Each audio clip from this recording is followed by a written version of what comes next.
All right, guys. Have Coach Cross here. Fire away.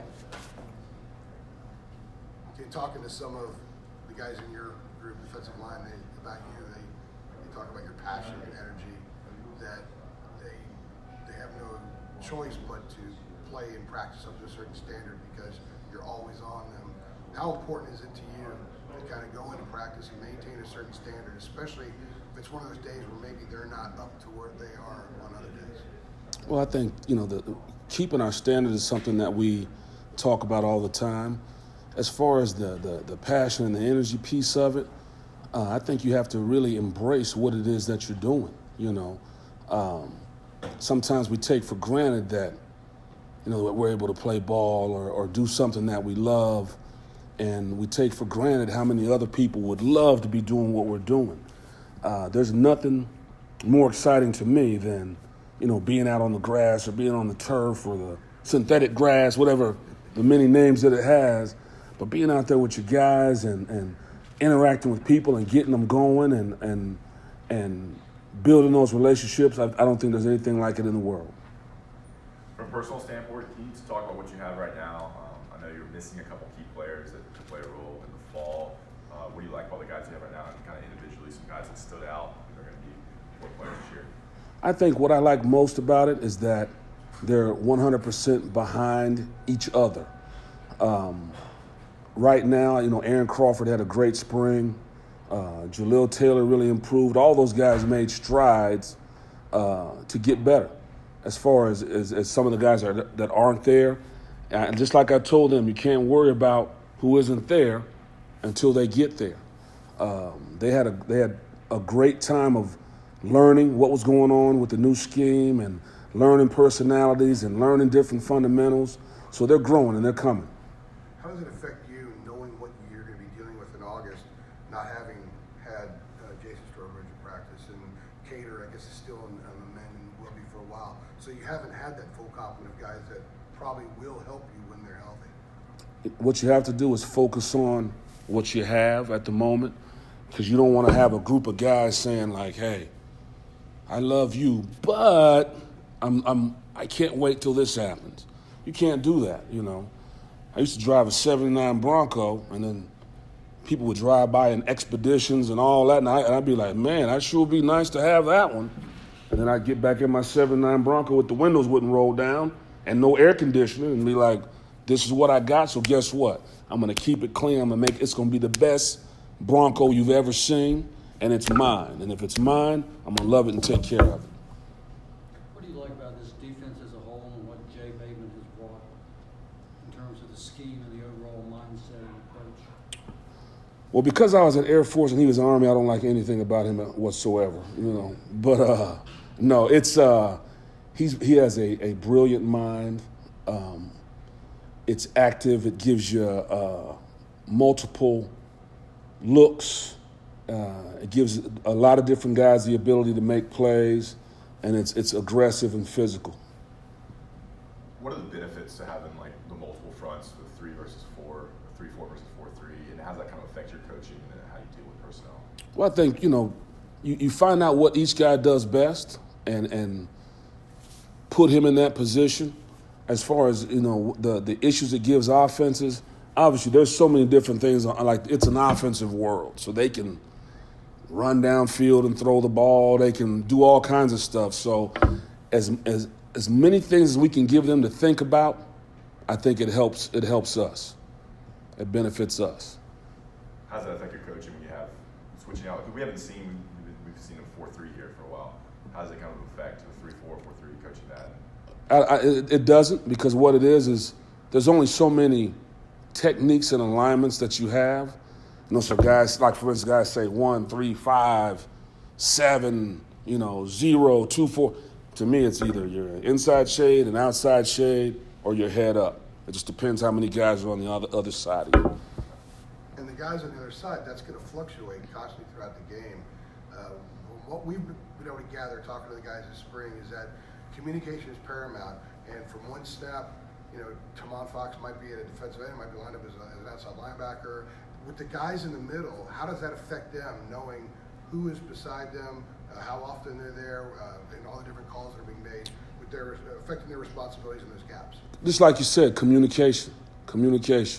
And whatever call is signaled in, everybody echoes it. If there's some kind of a check, you'll see them tap their leg like, I got it. And it's also, the guys in the middle, can sometimes be the forgotten men when it comes to the talk. But what they have to do is one guy hears it and he echoes it down the line. So that's a huge thing as far as being prepared. Each snap is communicate with each other. Tim, what have you seen with Mack Brown in terms of how he's grown as a coach, evolved with the times versus when you knew him at Texas a number of years ago? You know what? He was awesome then, and he's awesomer now. You know what I mean? I think one thing that people don't realize is he has an energy for like recruiting and personnel that being away for 5 years hasn't changed. And what I think he's been able to do is go out and take 5 years and study all the different teams and all the different leaders and all the different, methods that guys use, collect it, take what he wants, and then implement it here. And the one thing that hasn't changed is that he cares about people. He's honest. His integrity is without question. And, the reason I came back was because of that. You stole my question. I was going to ask you, why did you choose to come to Chapel Hill? He's the main reason. And I was in a great place with a great coach. But, and I've told people before that he gave me my first opportunity in college coaching. So when he came back, knowing the kind of man he is, it was a no-brainer for me. Tim, you've become I don't know if this is the right word, but somewhat of a viral figure on campus from your I don't know if that sounds good or not right there. your speech went viral and maybe become well-known figure on campus. That's a better term. What did you think about the way that took off when you were in the meeting with the players and you had that speech and then it just kind of took off from there? What did you think about that? I mean, it's wonderful that people are excited.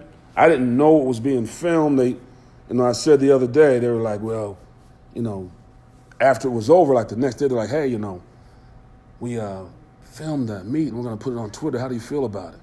I was like, well, we already did it, so it doesn't matter really. So I guess it's great, But whatever can help this program, whatever can help those players, whatever, it's great. But it's not me. It's like the passion you've seen wasn't me trying to, it was just, that's how I feel about this Coach Brown. That's how I feel about the staff. That's how I feel about this place. And the best way to do it is show who you are up front and let people make their, make their judgments about it from there. It's a wonderful place. It's a wonderful opportunity. So why wouldn't I be happy about it? Why wouldn't I be passionate about it? And to let those guys know that, I'm here right now. Whatever's happened before is irrelevant to me. Like, I'm all in. I'm jumping in with both feet. I'm not trying to see what's going on or feeling my way out. My heart's open. Here I am. Let's go. A lot of guys that were defensive ends in the previous staff are now listed as linebackers.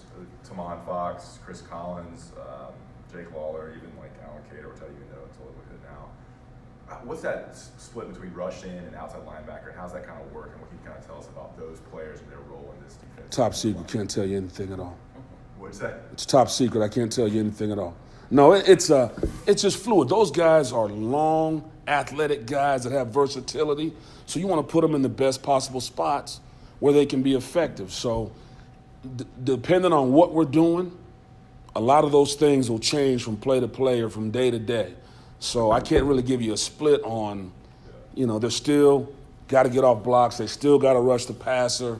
The game is still the game, basically. I hope does that make sense to you? Time for one more. You mentioned Aaron Crawford. Just kind of what has impressed you? He is a big, physical guy that has a very, very hot motor getting to the ball. But even more impressive, He's a graduate, and his football IQ is really off the chart. It's unbelievable what he knows instinctively, what he wants to know scheme-wise, and how he's able to implement it from play to play. He's an impressive young man. Thank you, Coach. Good? Sir.